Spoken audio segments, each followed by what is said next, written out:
Welcome, and thanks for joining me. I am genuinely glad that you're here.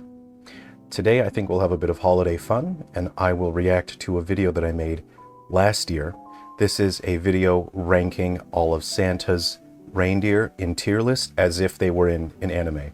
I want to share a little bit of behind the scenes and the lore that I had wrote for this. I, in my mind, imagine this would be Reindeer 009, of course, with Rudolph being 009. And I want to explain the characters and the powers that I sort of wrote for all of this, because I think it would be so fun if this was a real anime. And I would really like if I had enough time to turn this into a playable game. Maybe next year it will be so. Let's take a look at this video, Reindeer 009. I've got the video playing that I made last year just to show the tier list, and I'm looking at my notes here, and I just really love writing lore and stories and exploring a concept and ideas. You know, we're in the 20s now. We expect an interesting power system. And what's so important about the power system is that it informs the decisions behind the rest of the world. What exists in this world, what can exist. And we take a look at Dragon Ball, and we have Ki, we have stands in JoJo's Bizarre Adventure, we have One Piece with the Devil Fruits, My Hero has the quirks, you know, and you can go on and on. But what's so interesting about these power systems is that they form an immediate hook and a concept to explore. And what helps so much when it comes to the creative process is setting a boundary and a definition for what can exist, what is the source of interest and power in this world. And as a writer, how close can you get to those boundaries without breaking it? That is what makes something so interesting. And we're going to take a look at this. It looks like, I'm looking at my notes here, and it looks like I had envisioned a power system called mana. And mana, it looks like, is an energy that you store up, you build up over time. You can, you know, restore your mana, but it is limited and you have a maximum amount of mana. So it looks like I've treated this kind of like, you know, a typical JRPG. You've got mana, but it looks like the way that you restore it and refill it over time. I'd have to expand upon that to make it really interesting. But what's so important is having secondary power systems as well. Having something like, for example, in Dragon Ball, we have the cyborgs, and that's a different power source. And in JoJo's Bizarre Adventure, we have vampirism, we have Hamon a beat, and you also have, to some degree, in Major von Strawheim, is technology can also be a power source. So there's ways to add more interest and dynamic to your story by having secondary power systems, and I feel it's vital, especially these days, to have secondary power systems to keep your stories interesting, because you need a way to check those power systems from becoming too strong, you know. And in One Piece there are secondary power systems that I think maybe are a little too simple, and they shortcut outright beating the Devil Fruit power. So it looks like, to start out, we've put Dasher in City Buster, which I think feels a little sad. I think we're underestimating. I think we're lowballing Dasher here. But according to my notes, it says that Dasher is speed-based, and he needs big open spaces to build speed and momentum. And it looks like he has an ability called Satoken. So I believe Satoken in this story is meant to be a form of Kaioken, you know, from Dragon Ball, where you can force your body to be stronger. Looks like he has Satoken up to ×3. Now, I haven't written what the drawbacks, what the repercussions, what the cost to power is for Satoken. I think I would have to expand upon that. But it looks like he can go up to ×3. And he needs his space to perform his best. He doesn't have any mana-based attacks? That's crazy. That's crazy. I can't believe I wrote that. What? So I think I left room here. This is the character that I put the least amount of work in, and I see now I've made the exact same mistake that so many fiction writers have done in the past, is we write a character with super speed, and then we just naturally think, yeah, that's enough, that should be fine, and then we don't write anything else further to make that character interesting. So I've made that exact same mistake here. I can't believe he doesn't have any mana-based attacks, and I think I've left room for the character to be interesting. Now, we put Dancer at Continent Buster now. Why is Dancer stronger than Dasher? So, according to my notes, Dancer has mana-based powers. She has strong energy attacks, but weak melee.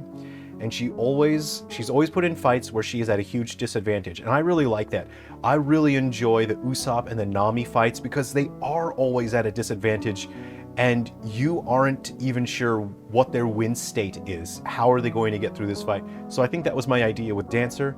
And it says she often gets new mana attacks during her fights. So I think she's a creative and inventive character that creates new techniques in order to deal with different situations. I think these are the characters I wrote the least amount of lore for, so I really look forward to expanding on that and then adding more to those characters. Prancer, where am I going to put Prancer? I don't know where this is going. It says Prancer has a mirror clone ability and teleporting. Okay, so I think this is like a Kagebunshin no Jutsu situation. It says Prancer has balanced melee and mana powers, and he usually fights characters with weird powers instead of raw strength. I like that. So you know what, it looks like what I've considered is what kind of fights are interesting for this character. So I didn't just chuck them in and say, oh, they can fight anyone. I thought about what would be an interesting way to watch these characters use their abilities, and it looks like I have considered that. So Prancer is a very balanced character, but again, he has the mirror clone ability and he can teleport, and he has to use those abilities to deal with weird powers. So it says he's introduced as an antagonist first, then became an ally. So this is a Vegeta situation, or a Piccolo, or a Tien. And I think that's so fun. And you know what's so funny about these Vegeta characters is that they're always absurdly overpowered when they're an antagonist, and then when they join the party, for some reason they're weaker. Maybe that's I would want to avoid doing that with my writing. It's a little annoying. You watch him and you think like, wait a second, I thought this guy was way stronger than that. Why is he losing now? So next we're going to take a look at Vixen. I can't believe Prancer's down at City Buster, but I think it's because he doesn't have big mana attacks. So Moonbuster, we have Vixen. Vixen has mana-based blasts. I'm looking at the next word here. And Esper summoning. It's cool. I think Espers in this world, I think, are energy. They're sort of construct creatures made of mana energy. So it says Vixen does a lot of beam struggles, has high damage output, and she says Vixen defeated the creatures from Mars. Is this a guy or a girl? I didn't write this. No, it's a... Yeah, Vixen's a girl. Says defeated the creatures from Mars, defeated a full city of Mars creatures with a mana wave attack called the Mana Unending Spiral Wave. She was still holding back power, probably because she didn't want to destroy the city, and she one-shot, get this, she one-shot the Bio-Abominable Snowman. Guys, I love writing. I love writing lore, characters, and story, and it's moments like this where I look back, I had forgotten I wrote this. The Bio-Abominable Snowman. I'm so glad that exists. I would love to expand on this idea more, because just listen to the name. The name itself sells the concept, Bio-Abominable Snowman. So I think her whole gimmick is she can Esper summon, but she loses out in melee fights. I've written that. So again, I think I've balanced out. The female reindeer have absurdly high mana abilities, but their melee is their Achilles heel. And I love Achilles heel characters because you know, as the audience, you know the characters, you know what their lose state is. So the character during the fight has to cover for their lose state and try to reach their win state. And I think that's going to be very interesting for these characters. So Vixen is Moonbuster. So far, Vixen is ranked the highest. It's probably because of the Esper summoning, I think is what it comes down to. Plus, she totally one-shot the Bio-Abominable Snowman. We're going to next look at Comet, and this one is where things start to get interesting. So it says Comet was killed by Krampus and was restored to life, gaining White Shadow-based powers. White Shadow. So he has very strong melee. This is a strong melee fighter, but he has low mana reserves, very, very low. And during the White Shadow story arc, he was just fighting the White Shadow creatures nonstop. You know, he was killed. So he's probably in this world's version of the underworld, and he's fighting White Shadow creatures non-stop, you know? And I think the lore implications of this is you go to the underworld and you're getting attacked by white shadow creatures, and if you lose to them, they basically absorb your soul and you cease to exist. So I think for, you know, 12 months or whatever, he's non-stop fighting to survive, to keep existing in the underworld. And he was revived in time, and because he fought the white shadow creatures so much, I think he absorbed their energy, and now he's able to use white shadow based powers. And to me, this was my idea of a different power system. So white shadow is not beholden to the same weaknesses as mana. It says he's only ever lost two fights, and one fight that he lost was versus Cyborg Father Time at the Aurora Equatorialis. I don't know how I came up with that. So in the real world, we have the Aurora Borealis up north, the Aurora Australis in the south, and in this world of Reindeer 009, we have Aurora Equatorialis. So I think that's an aurora that occurs along the equator. So my notes say that we haven't seen all his powers yet, but he gets something similar to Satoken. And Satoken, you know, most of the reindeer that do have it, they can go ×3. But Comet has something similar, but it's based on white shadow, and it's not the same as Satoken, and it says it's not fully explained yet. And I really enjoy that in a battle shonen, where they introduce a power, but they're not entirely clear on it, and then they're still sort of drip feeding you clues to explain what it is. I really enjoy that, as long as the reveal is satisfying. Next, we're going to take a look at Cupid, and it says Cupid has absorption and redirection based mana powers. Ooh, that could be interesting. Let's see, Cupid has illusion power, so okay, I like that. I like illusion-based abilities, and very high mana reserves. All right, so Cupid has something called, there's a transform state called the Wintercloak Prelude form, which is a 5x multiplier. So this is stronger than Satoken. Satoken can go up to 3x. Wintercloak, but this is called Wintercloak Prelude. So I think this is not the full Wintercloak form. And in my mind, I imagine the Wintercloak as being like this blizzard snow cloak. Maybe there's some lightning coming off of it and snow's coming off the cloak that's manifested. So I think that's where I got the idea for that, is just like a blizzard cloak that you wear. 5x power multiplier, but it can only be maintained for 5 minutes. So there's a very strict rule on this. It looks like Satoken can be maintained for longer. And it says something bad always happens to him during his fights when he goes Wintercloak.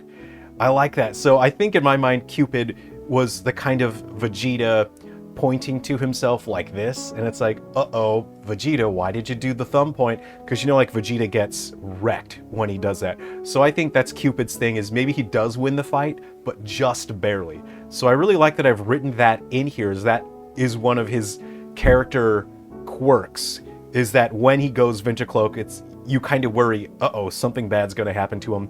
And I think it's meant to be, you know, he just barely scrapes by in the fight at that point. Where did I put him?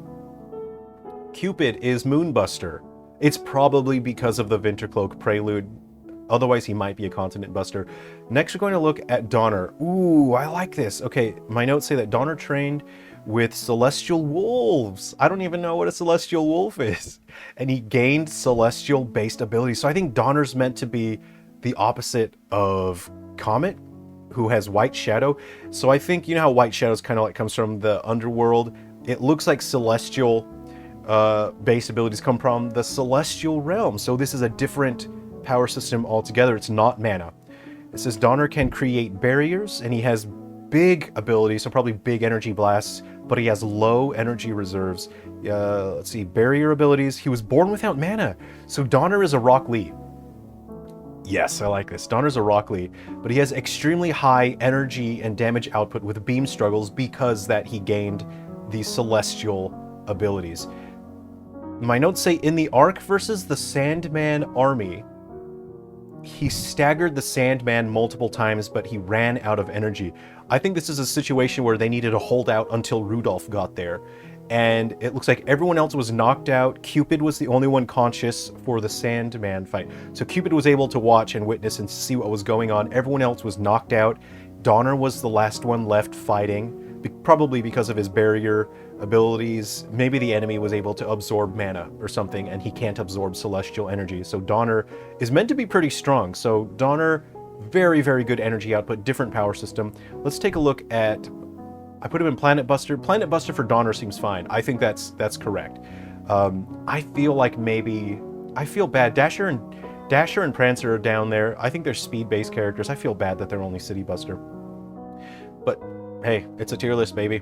Okay, Blitzen, it says... Blitzen was nearly killed fighting the New Year Dragon. I don't remember writing that, but that's so delightful that there's an enemy called the New Year Dragon. So Blitzen was nearly killed, but he was revived with cybernetics, and he became a cyborg. I love a cyborg. Guys, I recently found Gundramon in Digimon Storytime Changer, and it's tied for first place for my favorite Digimon. Gundramon is the coolest thing. So I like a good robot, I like a good gun. And it looks like Blitzen has high durability and raw lifting and striking force. I think Blitzen is meant to be the strongest physically because of his cybernetics. It explicitly in my note says he is the strongest for melee. He only has very small mana attacks and limited energy attacks due to his cybernetics. I see, so the cybernetics have gotten in the way of his ability to manifest mana. However, he has some explosive attacks, okay, that do need to be restocked after use. All right. It says one time he split a mountain in half when they were looking for the unending fountain of gold.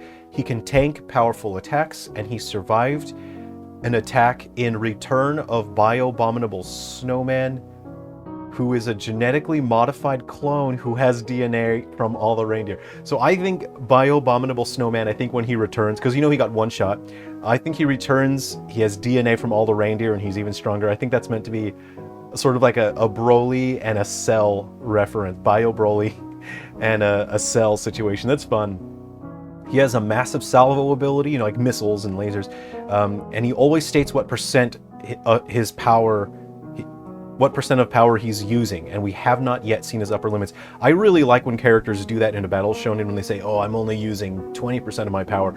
So not only does it very clearly communicate their capabilities, but it also ramps up the tension when you see that character struggle and they say, oh, now I have to use 70% of my power, and we've never seen that character use 70% before. It adds tension, and it makes you feel like, whoa, this fight must be serious if the character has to go up to 70%.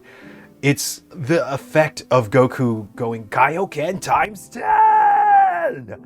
You know, and it's like, oh, whoa, can Goku even survive times 10? That's crazy. So I think that's what I meant with this character. So that's fun. And lastly, let's see, Comet is Galaxy Buster. That's cool. And Blitzen is Planet Buster. That's a bummer. I would like Blitzen to be Galaxy Buster, but that's fine. Looks like we put Rudolph at Universe Buster. According to my notes here, Rudolph has very, very high mana reserves. He has some minor celestial and some white shadow based abilities.